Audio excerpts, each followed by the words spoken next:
Hello everyone, welcome back to my channel Wisdom Academy.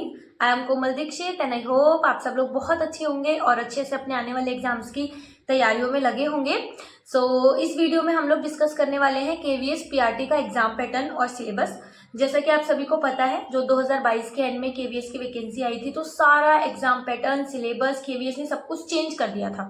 जबकि इससे पहले 2019 में भी केवीएस का एग्जाम पैटर्न चेंज हुआ था। तो सभी ये सोच रहे थे कि अभी लास्ट टाइम जो था वो केवीएस एग्जाम लेके देख रहा था कि कैसा पैटर्न है, कैसा है, तो एग्जाम पैटर्न चेंज नहीं होगा। लेकिन 2022 में फिर से सडनली एग्जाम पैटर्न चेंज हो गया। तो अभी बहुत सारे बच्चे पूछ रहे हैं, और एक जो नोटिस आया था केवीएस का कि क्या एग्जाम पैटर्न चेंज होने वाला है, चेंज होने वाला है तो कैसे चेंज होने वाला है। तो देखिए, वो जो केवीएस का नोटिस आया ना, वो रिक्रूटमेंट रूल्स को लेकर के है, ठीक है। उसमें ऐसा कुछ भी नहीं है कि आपका एग्जाम पैटर्न चेंज होगा या सिलेबस चेंज होगा। और अभी 2022 में जो केवीएस ने नया एग्जाम पैटर्न और सिलेबस निकाला है केवीएस पीआरटी के लिए, वो पूरा का पूरा फोकस करता है हमारे एनसीईआरटी पर, ठीक है। और हमें बच्चों को पढ़ानी भी एनसीईआरटी ही है, ठीक है। अभी हम बच्चों को एनसीईआरटी पढ़ाते हैं। वो सारी चीजें जो केवीएस इम्प्लीमेंटेशन करता है बच्चों के लिए, चाहे वो बाल वाटिका हो, चाहे एफएलएन हो, हमारी सारी चीजें, वो सारी चीजें कहीं ना कहीं मर्ज है एनसीईआरटी में, ठीक है। तो अगर हम लोग एनसीईआरटी ही पढ़ रहे हैं, एनसीईआरटी ही पढ़ के पेपर दे रहे हैं और हमें एनसीईआरटी ही पढ़ानी है, तो ऐसा बहुत कम चांसेस है कि आपका जो एग्जाम पैटर्न है या सब कुछ वो चेंज होगा। क्योंकि अभी केवीएस आपसे वही डिमांड कर रहा है जो अभी आपको आगे जाके काम आने वाला है। तो अभी आप एक दिमाग से ये चीज निकाल दीजिए, क्योंकि एग्जाम पैटर्न चेंज होने वाला है। अगर आप यही लोग सोचते रहोगे तो फिर तैयारी नहीं कर पाओगे। और थोड़ा सा केवीएस का देखिए, लास्ट टाइम क्या हुआ था, केवीएस का पहली बार पेपर आया था, एग्जाम पैटर्न चेंज हुआ था, सिलेबस चेंज हुआ था। फर्स्ट टाइम केवीएस पेपर ले रहा था, तो पेपर का लेवल बहुत ईजी था, पेपर बहुत आसान था। और यही रीजन था कि पेपर की को कट ऑफ है थोड़ी सी ज्यादा हाई गई थी, ठीक है। अभी केवीएस सेकेंड टाइम पेपर लेगा, ठीक है। फर्स्ट टाइम में सब एक्सपेरिमेंट करते हैं, अभी थोड़ा सेकेंड टाइम में जो पेपर होगा तो आपका जो पेडागोजी वाला पार्ट है वो हो सकता है बहुत ना सही, लेकिन थोड़ा सा टफ हो जाए, क्योंकि पहले बहुत डायरेक्ट सीधे सीधे क्वेश्चन आए थे, ठीक है। एनसीएफ है वो कब आया था, तो लास्ट 2005 हमने पढ़ा है। एनईपी अभी स्कूलों में कौन सी एनईपी चल रही है, 2020, ठीक है। बहुत सिंपल सिंपल क्वेश्चन, मतलब कि सीधे देखते उसके आंसर हमें समझ में आ रहे थे। तो अभी तो चलिए डिस्कस करते हैं जो हमारे केवीएस का एग्जाम पैटर्न है वो। तो अभी पहले जो है टोटल नंबर ऑफ क्वेश्चंस आते थे 150, बट अभी है टोटल नंबर ऑफ क्वेश्चंस 180। अभी आपको 3 घंटे का टाइम दिया हुआ है, ठीक है। ड्यूरेशन आपकी मतलब 180 क्वेश्चन है, 180 मिनट ही आपको मिल रहे हैं करने के लिए। तो ओवरऑल एक क्वेश्चन पे आप 1 मिनट दे सकते हैं, ठीक है। ये जो 3 घंटे का टाइम है, 3 घंटे का टाइम है, मोर देन इनफ है। इसमें आराम से आपका पेपर हो जाएगा, पूरा पेपर आप चेक कर लोगे। और केवीएस की सबसे अच्छी बात यह है कि इसमें आप पूरा पेपर खोल खोल के देख सकते हो। मतलब जैसे DSSB में क्या होता है, इस बार पेपर ऑनलाइन हुआ था, आपको पता है केवीएस का, इससे पहले ऑफलाइन होता था। तो केवीएस का पेपर ऑनलाइन हुआ था। और DSSB में क्या होता है, अगर एक बार कोई सेक्शन सबमिट हो जाता है तो हम उसे नहीं देख सकते, लेकिन केवीएस में ऐसा नहीं है, आप इसको बार बार पढ़ सकते हो, रिपीट कर सकते हो। मान लो रीजनिंग का आपने कर लिया, फिर आपको सीधे सब्जेक्ट कंसर्न में जाना है तो आप इंग्लिश, हिंदी, मैथ्स, मतलब कुछ भी कर सकते हो, वो it's all up to you, ठीक है। तो ये बहुत अच्छी चीज है, और एग्जाम में काफी टाइम भी मिला हुआ है, तो आप अच्छे से पेपर कर सकते हो। अगर आपका माइंड और सब कुछ, आप पेपर अच्छे से करके पढ़ भी लोगे तो बहुत अच्छी चीज है ये, ठीक है। तो 180 नंबर टोटल क्वेश्चंस आएंगे हमारे, और 180 नंबर का ही पेपर है विद नो नेगेटिव मार्किंग, ठीक है। केवीएस में कोई नेगेटिव मार्किंग नहीं है। इसके अलावा अब हम पैटर्न की बात करते हैं। तो इसमें 10 नंबर की जनरल हिंदी है आपकी, 10 नंबर की जनरल इंग्लिश है, 10 नंबर की। इसके साथ करंट अफेयर है आपका 10 मार्क्स, रीजनिंग है 5 मार्क्स, और कंप्यूटर है 5 मार्क्स। तो ये आपके ऑलमोस्ट हो गए 40 मार्क्स। इसके बाद 60 नंबर का आपका पेडागोजी आता है, ठीक है। पेडागोजी जो है हमारी साइकोलॉजी पेडागोजी, वो टोटल हमारा 60 मार्क्स का है, ठीक है। केवीएस चाइल्ड बहुत ज्यादा चाइल्ड सेंटर्ड है, बहुत सारी नई नई चीजें, बहुत सारी नई नई जो भी कह लीजिए पॉलिसीज है, बच्चों के लिए बहुत ज्यादा इम्प्लीमेंटेशन करता है। तो इसलिए इन्हें इतना बड़ा पार्ट रखा है, मतलब 60 नंबर का, कि चाइल्ड पेडागोजी से ही रिलेटेड है वो। उसमें बच्चों से रिलेटेड जो नई नई एजुकेशन पॉलिसीज बन रही है, जो नए रूल्स बन रहे हैं, जो नए नियम आ रहे हैं, वो सारी चीजें इसमें आपको पढ़ने को मिलेंगी, ठीक है। फिर इसके बाद आता है आपका 80 नंबर का सब्जेक्ट कंसर्न, ठीक है। 60, 80 और वो 40, तो हो गए आपके 180 मार्क्स। 80 नंबर में जो आपका सब्जेक्ट कंसर्न है, इसमें आपको 4 सब्जेक्ट पढ़ने हैं, और यही आपको आगे जाके स्कूल में पढ़ाने भी हैं, which are Hindi, English, maths and EVS, ठीक है। तो अभी थोड़ा सा हम इनका सिलेबस डिस्कस कर लेते हैं कि इनका क्या सिलेबस है। देखिए, जो आपका जर्नल इंग्लिश है 10 नंबर का, और जर्नल हिंदी है 10 नंबर की, इसमें आपको जो DSSB वाली इंग्लिश होती है ना, सेम वही फॉलो करनी है। Synonyms, एंटोनियम्स, idiom and phrases, unseen passage भी आपसे पूछा जाएगा। मतलब प्रॉपर जो आप एक कंपटीशन एग्जाम के लिए इंग्लिश प्रिपेयर करते हो, ये 10 नंबर की आपको वही इंग्लिश देखने के लिए मिलेगी, ठीक है। तो आपको वो वही पढ़ने हैं। सिलेबस यहाँ पर है, वो आपको दिख रहा होगा, ठीक है। और ये जो सिलेबस है ये केवीएस की साइट से ही लिया गया है, और केवीएस ने ही ये जो सिलेबस है जारी किया हुआ है, ठीक है। तो इसमें ऐसा कुछ नहीं कि मैं अपनी तरफ से कुछ बता रही हूँ, नहीं, ये सब कुछ साइट पर अवेलेबल है, आप इजीली डाउनलोड कर सकते हो। इसके बाद जो हमारा हिंदी है, हिंदी में हमारे मुहावरे, लोकोक्तियाँ, शुद्ध वर्तनी, अशुद्ध शब्द, शुद्ध शब्द, विलोम शब्द, लिंग शब्द, अपठित गद्यांश, मतलब जितना भी आपका ग्रामर का रहेगा सेम, ये 10-10 नंबर का आएगा, ठीक है। इसके अलावा अभी 20-20 नंबर की मैंने हिंदी और इंग्लिश बोली है, वो भी अभी है, लेकिन अभी मैं आपको ये स्पेसिफिक 10-10 नंबर वाला बता रही हूँ, जिसमें 10 नंबर में आपकी हिंदी और इंग्लिश में ये आने वाला है, ठीक है। तो आप जनरली किसी भी एग्जाम की तैयारी करने के लिए आप जो इंग्लिश और हिंदी पढ़ते हो, वो आपको केंद्रीय विद्यालय के लिए भी तैयार करनी है, ठीक है। 5 नंबर की रीजनिंग है। अगर रीजनिंग में भी सारे आपको टॉपिक्स दिए हुए हैं, आप देख रहे होगे, पजल है, कोडिंग है, नंबर सिस्टम है, नंबरिंग है, डाइस है, मतलब सारा 5 नंबर में करना है। वो 5 नंबर कोई भी हो सकते हैं ना, हो सकता है सीरीज से क्वेश्चन आ जाए, हो सकता है अब क्विज से क्वेश्चन आ जाए, किसी से भी मिसिंग नंबर आ जाए, सीरीज आ जाए, कोई भी नंबर आ सकता है, बट उस 5 क्वेश्चंस के लिए आपको प्रैक्टिस तो करनी होगी। और लास्ट टाइम अगर आप पेपर उठा के देखोगे, जो कि आपको दिखने ही है, रीजनिंग बहुत आसान थी, मतलब डायरेक्ट क्वेश्चन आंसर आपको दिख रहे थे, बहुत इजी थी। अब हो सकता है थोड़ा सा लेवल बढ़ जाए।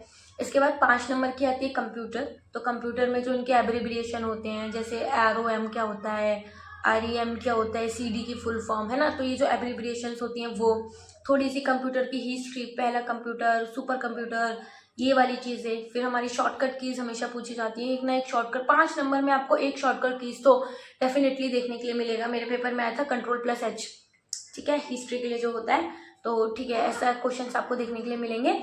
और मतलब ये बेसिक से क्वेश्चन है जो हर पेपर में होते हैं, तो वो केवीएस में भी आपको आएंगे। और मैं आपको यही बोलूँगी कि हमारा पेपर में एक एक नंबर कीमती होता है ना, ये बच्चे बहुत अच्छे से फील कर पाएंगे जो कभी आधे नंबर से 1 नंबर से रहे हैं। तो ये जो छोटी छोटी चीज़ें है ना, जैसे शॉर्टकट कीज हो गई, एब्रिविएशन हो गई, हम कंप्यूटर के बहुत ईजिली कर सकते हैं याद, तो हम उस 1 नंबर को भी क्यों जाने दें। फिर आता है हमारा ऑपरेटिंग सिस्टम और एप्लीकेशन सिस्टम में क्या डिफरेंस है, मतलब OS क्या है और AS क्या है, कौन सा इसमें से ऑपरेटिंग सिस्टम है, कौन सा इसमें से एप्लीकेशन सिस्टम है। इस तरीके से क्वेश्चन आपको देखने के लिए मिल सकता है, ठीक है। ये हमारे 10 नंबर कवर हो गए। इसके बाद है हमारे 10 नंबर की करंट। तो देखिए करंट अफेयर्स में कि जैसे कि मैन बुकर प्राइज किसे मिला है, मतलब जो हमारे करंट के क्वेश्चन होते हैं। तो जब भी आपकी केवीएस की डेट आती है, लेट सपोज अभी दिसंबर में मान लीजिए वैकेंसी निकलती है, तो दिसंबर से लेकर जब तक हमारा पेपर नहीं होता, मार्च, अप्रैल, मई, जून, जब भी पेपर होता है, वहां तक की करंट आपको करनी है, 10 नंबर अगर आपको गेन करने हैं तो, ठीक है। करंट अफेयर जीके के लिए आपको 10 नंबर ये कवर करने हैं। इसमें मतलब जो जनरल से क्वेश्चन है उस साल के नोबेल प्राइज हो गए, मैन इंटरनेशनल बुकर प्राइज हो गया, नेशनल बुकर प्राइज हो गया, रमन मैग्सेसे पुरस्कार, जो बेसिकली क्योंकि प्राइज में से एक ना एक क्वेश्चन आता है, हम पेपरों की तैयारी करते रहे तो अभी इतना आइडिया हो गया है कि कैसे क्वेश्चन आते हैं।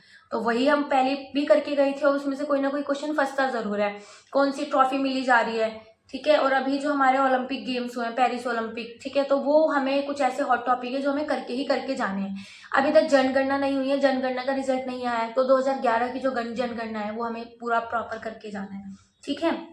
ये था हमारा 40 नंबर का पार्ट। फिर इसके बाद हम आ जाते हैं हमारे 80 नंबर के सब्जेक्ट कंसर्न में।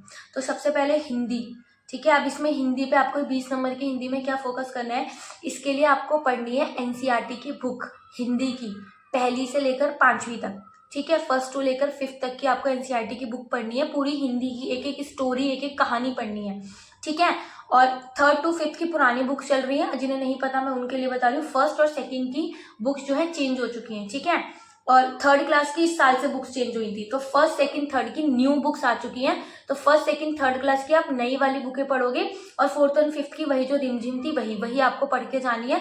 1st से लेकर 5th की आपको एक एक कहानी पढ़नी है, उसमें क्या हो रहा है, क्योंकि इस बार पेपर में देखा गया था कि कहानी के नाम पूछ रहे थे कि जिसमें एक बाघ है, जिसमें एक बुढ़िया है, तो वो कौन सी क्लास का है, ठीक है, कौन सी कक्षा का है, मतलब कक्षा भी पूछ रहे थे, किसी में कहानी का नाम भी पूछ रहे थे, किसी में बाद के जो पेपर थे, बाद की जो शिफ्ट थी 27-28 में, उन्होंने राइटर का नाम भी पूछा गया था, ठीक है। तो अभी उस टाइम पे क्या होता, हमारे स्टार्टिंग की शिफ्ट में पेपर था, पता ही नहीं था कि मतलब राइटरों के नाम भी पूछ रहे हैं या फिर कहानियों के नाम भी पूछ रहे हैं, वो पढ़े नहीं थे। अगर वो पढ़े होते तो हो सकता है 5-6 नंबर वो ज्यादा आ जाते, ठीक है। बट अभी आप लोगों के पास टाइम है, आपको लगेगा कि इतना सारा पढ़ना है, बट अगर आप करोगे तो बहुत आसान लगेगा, क्योंकि स्टोरीज वगैरह आप पढ़ोगे, आपको बहुत इजीली वो याद हो जाएगा बहुत अच्छे से, ठीक है। और अभी आपके पास टाइम भी है वो सारी चीज़ें करने के लिए। अगर लास्ट टाइम पे पूछा था केवीएस ने तो 100% चांसेस है वो इस बार भी पूछेगा, और एलडीसी के एग्जाम में भी पूछा गया था, और केवीएस ने जो डायरेक्ट भर्तियां हुई थी उसमें भी पूछा था। तो आपको हर कहानी को फर्स्ट से लेकर फिफ्थ तक की हिंदी की सारी कहानियां पढ़नी है, सारे बुके जितनी भी बुक्स हैं सबकी कहानियां पढ़नी है। आपको पता होना चाहिए इस कहानी में क्या है क्या नहीं। अगर आपसे पूरा पूछा जाए कि मीरा बाघ कौन सी कहानी का पात्र है, तो ये मीरा बहन और बाघ है 3rd क्लास का, तो ये आपको चैप्टर पता होना चाहिए, मतलब इस कहाँ है, ठीक है। और ये इस कहाँ से लिया गया है, कौन सी क्लास का है, तो 3rd क्लास का। और बाघ वाले के साथ कौन था इसमें से, मीरा बहन, गांधी जी, अगर ऐसे ऑप्शन आते हैं तो आप कर पाओ। बेसिकली इनडायरेक्टली मैं कहना चाह रही हूँ कि आप हर एक चैप्टर को ऐसे पढ़ लो कि अगर उसमें से कोई कैसा भी क्वेश्चन आए, चाहे चैप्टर के नाम का, चाहे क्लास का, चाहे राइटर का, तो आप उसको बहुत अच्छे से बता पाओ, ठीक है। सेम यही करना है आपको इंग्लिश में। इंग्लिश में सारी पोम्स पढ़नी है आपको, सारी स्टोरीज पढ़नी है, उनके राइटरों के नाम याद करने, कैरेक्टर आपको पता होनी चाहिए, उस स्टोरी का एंड क्या था, ठीक है। एंड जरूर एक बार याद कर लेना, मतलब पता होना चाहिए कि इसके एंड में क्या हुआ था, ठीक है। और जब आप ये पढ़ोगे ना बुक्स, तो उसमें ना आपको काफी सारी चीजें इनबिल्ट मिलेंगी, लाइक ग्रामर की, ग्रामर का भी नाउन होगा, किसी में एडजेक्टिव मिलेगा, ऐसी संज्ञा सर्वनाम होगा, किसी में चैप्टर के एंड में मुहावरे होगा। तो मतलब हमें बच्चों को ग्रामर से अलग से बुक नहीं लगवानी, हमें इसी के अंदर करना है। तो अगर जब एनसीईआरटी में ही ग्रामर बच्चों के चैप्टरों के साथ दी हुई है, तो अगर जब आपके क्वेश्चंस आएंगे ना जब केवीएस के इसमें, तो वो इसके अंदर से ही आएंगे, ठीक है। उसमें ही बहुत सारे आपको देखने के लिए मिल जाएंगे। तो ऐसा नहीं कि ग्रामर कहाँ से अलग से आ गई, ऐसा कुछ नहीं होगा। वो सारा लेवल आपका 5th तक का ही आएगा, और मेन फोकस जो है ना आपका सब्जेक्ट कंसर्न में आपके एनसीईआरटी पर ही किया गया होगा। तो एनसीईआरटी को आप बहुत बहुत अच्छे से पढ़ लो, ठीक है। Specially Hindi and English, character के नामों ने बहुत फंसाया था। 8-8 9 क्वेश्चन पूछे गए थे 20 में से, इन कैरेक्टरों पर इन सब में 8-8 9 क्वेश्चन, मतलब 15 क्वेश्चन तो आपके सीधे सीधे ऐसे ही रेडी हो गए थे 40 में से, ठीक है। फिर इसके बाद हम आगे बढ़ते हैं। फिर है हमारे पास ईवीएस। देखिए ईवीएस में आपको सिलेबस में भी सिर्फ 6 थीम दी हुई है, क्योंकि आपको पता है जो हमारी ईवीएस है वो 6 थीमों पर बेस्ड है, पर ये जो 6 थीम है ना, ये दिखने में इतनी सी लग रही है बट ये बहुत बड़ी है, ठीक है।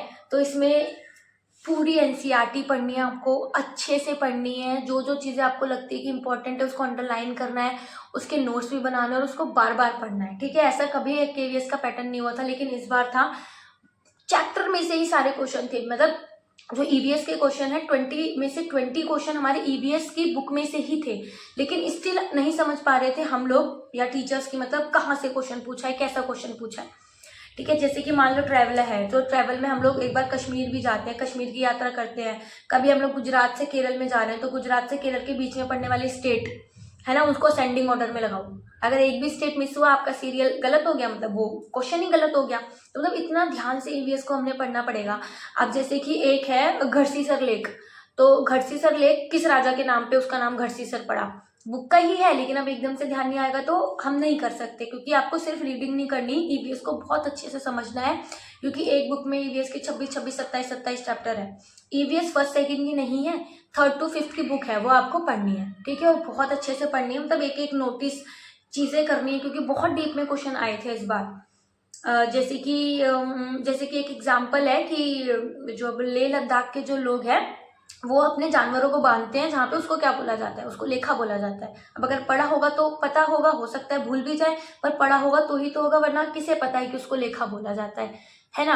अब जैसे जो पश्मीना शॉल है उसको बुनने में कितने घंटे लगते हैं, 250 घंटे लगते हैं टोटल बुनने में, एक पश्मीना शॉल को, बिना कढ़ाई और मतलब ज्यादा डिजाइन वगैरह के। तो ये सारे क्वेश्चन सीधे एनसीईआरटी से उठ के आए थे, तो एनसीईआरटी बहुत अच्छे से करनी है। इसके बाद है हमारा मैथ्स।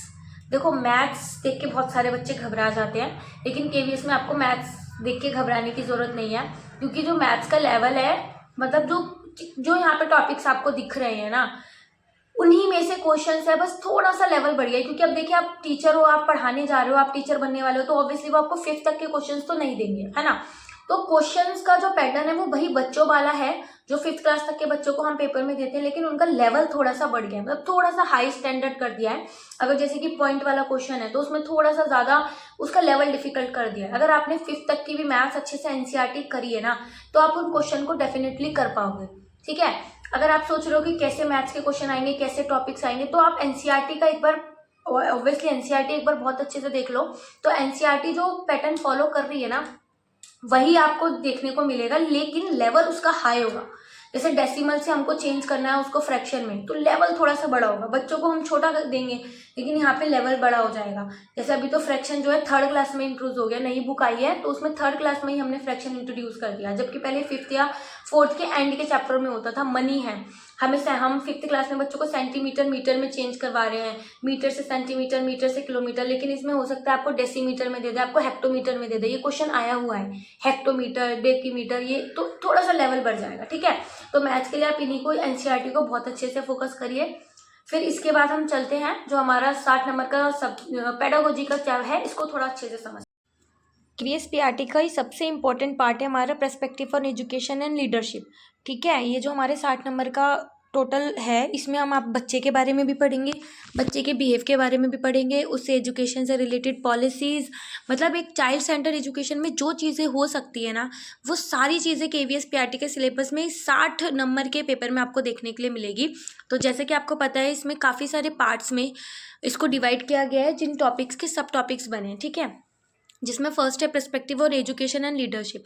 तो इसमें है first point understanding the learner. हमें सबसे पहले तो लर्नर को समझना है, हमें अपने बच्चे को समझना है, बच्चा क्या है, कैसा है, किन सिचुएशंस में स्कूल आ रहा है, बच्चे की मेंटल हेल्थ क्या है, वो सारी चीज़ें हम इसमें पढ़ने वाले हैं। तो इसमें है concept of growth, maturation and development, principle and debates of development, development task and challenges. ये सब आपको पढ़ने के लिए आपकी बीएड की, डीएलएड की बुक्स में सब अच्छे से मिल जाएगा। ठीक है, domains of development, physical, cognitive, social, emotional, moral etcetera, deviations in development and in implications. तो इसमें जितनी भी हमने सारी पियाजे की, वाइगोत्स्की की, स्किनर की सारी थ्योरीज पढ़ी हुई हैं, वो सारी हमारी इन डेवलपमेंट में आ जाती है ना। वो सब आपको पता होगा, कौन सा कॉग्निटिव डेवलपमेंट थ्योरी है, कौन सा फिजिकल, सोशियो इमोशनल, कोल वर्क की, मोरल डेवलपमेंट स्टोरी, वो सारी हमने पढ़ रखी है। तो हमें वही इसके लिए बेसिकली रिवाइज करना है। फिर नेक्स्ट है हमारा understanding adolescence needs, challenges and implication for designing institutional support. तो ये जो है आपको आपके पार्ट में नहीं मिलेगा, क्योंकि ये हम जो बच्चे के लिए स्टडी करते हैं वो हमारे जो बच्चों का एज ग्रुप होता है वो अप्रॉक्स 10-11 साल तक ही रहता है। ठीक है, एडोलसेंस में बच्चे थोड़ा 14-15 साल की उम्र में आ जाते हैं। तो ये आपको डीएलएड की बुक में ना मिलके मिलेगा बीएड की बुक्स में। ठीक है, तो ये जब लास्ट टाइम वैकेंसी आई थी तो ये मैंने टॉपिक बहुत अच्छे से करवाया हुआ है यूट्यूब पे, और अगर आपको ये टॉपिक पढ़ना है तो आप बीएड की इग्नू की बुक्स ले सकते हैं। ठीक है, उसमें बहुत अच्छे से इसके बारे में सारी चीज़ें बताई हुई हैं। फिर इसके बाद है role of primary and secondary socialization agencies ensuring home school continuity. तो इसमें हमारी प्राइमरी सोशल एजेंसीज कौन सी है, हमारी फैमिली, सेकेंडरी हमारे स्कूल, गार्डन, पार्क वगैरह, सोच से रिलेटेड क्या है वो उसमें। फिर है अंडरस्टैंडिंग टीचिंग लर्निंग, जो लर्निंग प्रोसेस क्या है उसको हमको अच्छे से अंडरस्टैंड करना है। फिर हमारा क्या है थ्योरेटिकल पर्सपेक्टिव ऑन लर्निंग, ये सब तो हमने पढ़ा, ये प्रैक्टिकल थ्योरी हुई है तभी उससे थ्योरियाँ बनी हुई हैं। अब हम पढ़ेंगे थ्योरेटिकल पर्सपेक्टिव क्या है। इसमें behaviourism, cognitivism and constructivism are the key theoretical perspectives on learning, implication for the role of the teacher, the role of the learner, nature of teacher-student relationship, choice of teaching methods, classroom environment, understanding of discipline, power, etc. Factors affecting learning, learning को कौन कौन से factor हमारे affect करते हैं। Designing classroom instructions, planning student activities, creating learning spaces in school, है ना। ये सारी चीज़ें डायरेक्ट लर्निंग को अफेक्ट कर रहे हैं। अगर आप लोग देखोगे तो डायरेक्ट अफेक्ट कर रहे हैं। लेट्स सपोज कि आप कुछ अच्छा सा लेसन प्लान बना के गए हो कि भाई आज तो मैं बच्चों को ये पढ़ाने वाला हूँ, ये पढ़ाने वाली हूँ, लेकिन एज अ केवीएस टीचर मैं ये बता सकती हूँ कि इतनी सारी एक्टिविटीज़ होती हैं, कभी कुछ होता है कभी कुछ होता है, तो ज़रूरी नहीं होता कि जैसा आप सोच रहे हो आप उसको वैसा इम्प्लीमेंट कर पाओ। तो अभी ये क्या हुआ, आपकी लर्निंग अफेक्ट हुई। अभी आपके ऊपर है कि आप उसको एज अ प्रॉब्लम देखोगे या एज अ चैलेंज देखोगे कि आप इसको कैसे दूर कर सकते हो। तो आपने जो लेसन प्लान बनाया आप कब डिलीवर करोगे, कैसे डिलीवर करोगे, उसके लिए सिचुएशंस भी आपको क्रिएट करनी होगी। तो यही है कि इन चीज़ों से कैसे निपटा जाए। तो इसके लिए क्या है, designing classroom instructions, planning students activities, creating learning spaces in school, ये सब टीचर का काम है करना। नेक्स्ट है planning and organization of teaching learning. हम ऑब्वियसली जब क्लास में पढ़ाने जाते हैं हम उसकी प्लानिंग करके जाते हैं, लेसन प्लान बना के जाते हैं। तो हमें पता होना चाहिए as a teacher concept of syllabus and curriculum, overt and hidden curriculum क्या होता है, जो छुपा होता है उसके अंदर और हमें बच्चों के अंदर इनबिल्ट करना होता है। जैसे कि देशभक्ति की भावना, ये कहीं भी हमारे सिलेबस में बताई नहीं हुई है लेकिन ये उसके अंदर हिडन है। Foundational literacy and numeracy, early childhood care and education, FLN सबसे ज़्यादा अगर पूरे इंडिया के एजुकेशन सिस्टम में कोई फॉलो कर रहा है तो वह है KVS केंद्रीय विद्यालय FLN की प्रॉपर कॉपी है, FLN का प्रॉपर फाइल है, FLN के प्रॉपर टेस्ट होते हैं।